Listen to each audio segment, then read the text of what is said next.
Hi friends, welcome to my channel nurse Alisha official.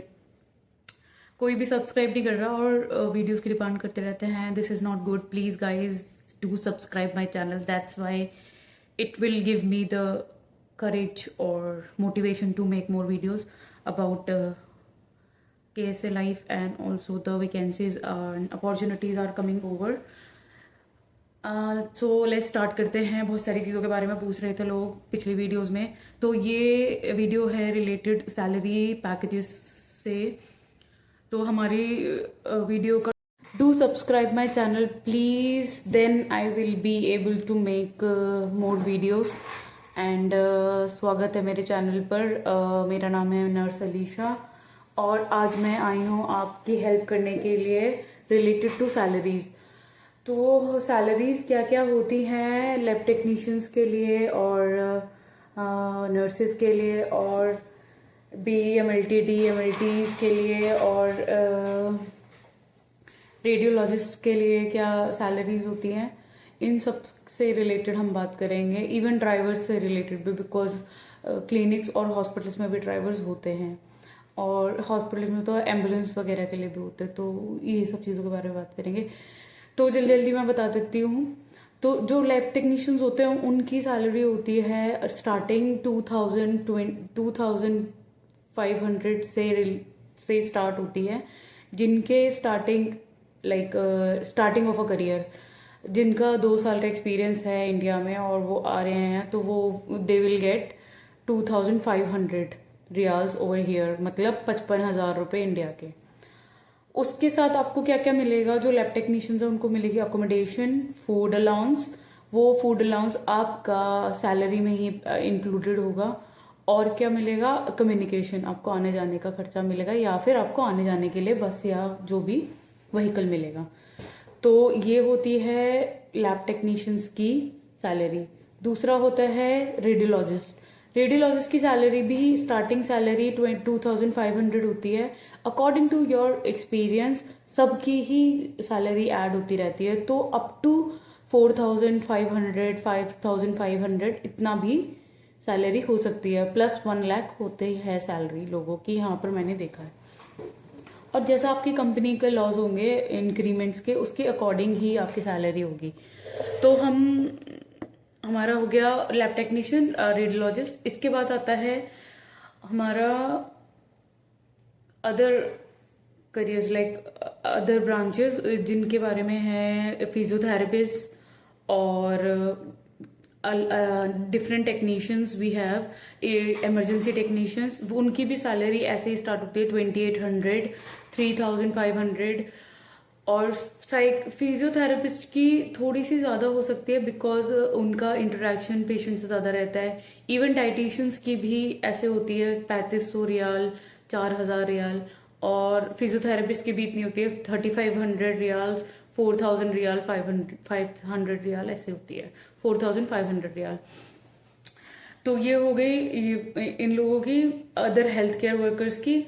और बहुत सारे ब्रांचेस होते हैं, लाइक हेल्पर होता है, ANMs होती हैं और असिस्टेंट और नर्सिंग एड होती है। उनकी भी सैलरी ऐसे होती है 2500 से स्टार्ट होती है। तो ये बार है, लाइक 2500 टिल 5500 के बीच में ही वेरी करेगा सैलरी का। बहुत सारे लोग मुझे सैलरी का पूछ रहे थे और ये पूछ रहे थे कि आप कितना बचा लेती हैं।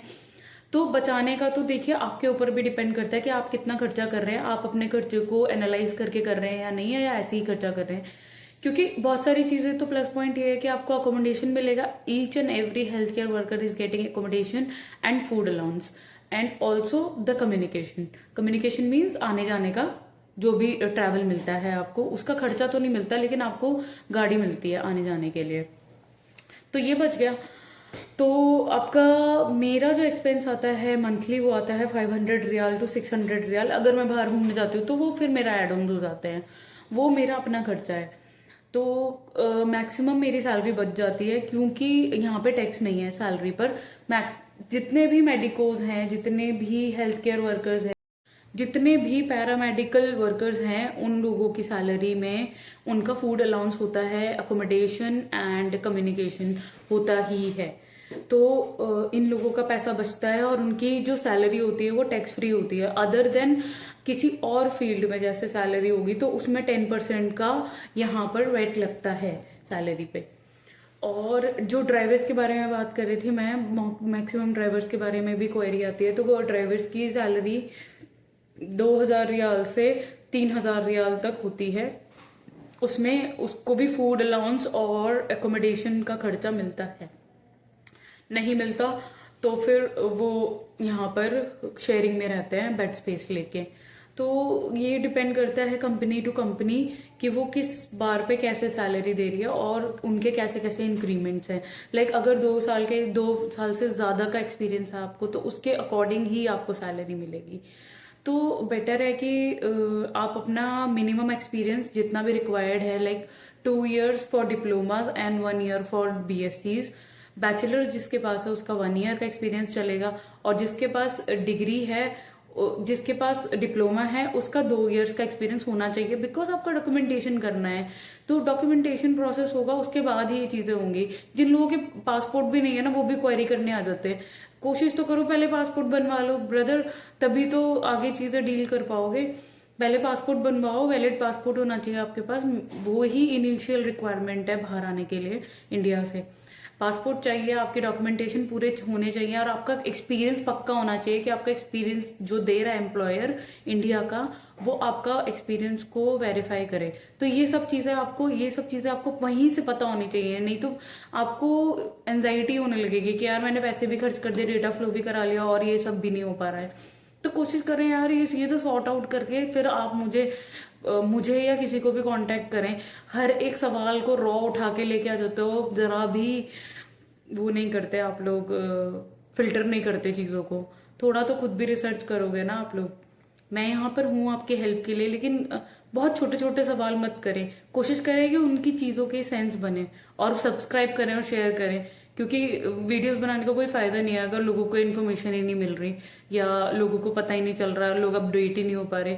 और हम लोगों को, हेल्थ केयर वर्कर्स को, अपडेटेड रहना बहुत जरूरी होता है। आपको सारी चीजों के बारे में पता होना चाहिए। इवन आपका वीजा किस टाइप का, आपका इकामा किस टाइप का है, आपके हर एक चीज के बारे में आपको पता होना चाहिए। आपके कंपनी का स्टेटस क्या है, जब आप वहां से यहाँ आ रहे हैं तो आपको हर एक चीज के बारे में पूछना है एम्प्लॉयर से, तब ही यहाँ आना है, वरना चीजें क्लियर आउट नहीं होती। लोग यहाँ आके फंस जाते हैं। बहुत सारे केसेस आ गए मेरे सामने जिनका ये सीन हो गया है कि उनको 12 घंटे की ड्यूटी दे दी है, 8 घंटे की लिखी हुई थी, और बहुत मुश्किल होती है फिर लड़कियों को यहाँ पे आके। तो स्पेशली कोशिश करें कि आप अपना कॉन्ट्रैक्ट और अपना जॉब लेटर ठीक से पढ़ के आएं। तभी मैंने कॉन्ट्रैक्ट और जॉब लेटर के ऊपर एक वीडियो बनाई थी, मैं इस वीडियो में भी लिंक डाल दूंगी उसका, तो कोशिश करें कि वो भी देख लें, तो आपको उस चीज से हेल्प मिल जाएगी। और थोड़ा सेग्रीगेट करके आओ। Thank you so much for watching. Next video के लिए क्वेश्चंस ड्रॉप करो तो फिर मैं बनाऊंगी इंशाल्लाह। Take care guys, get updated.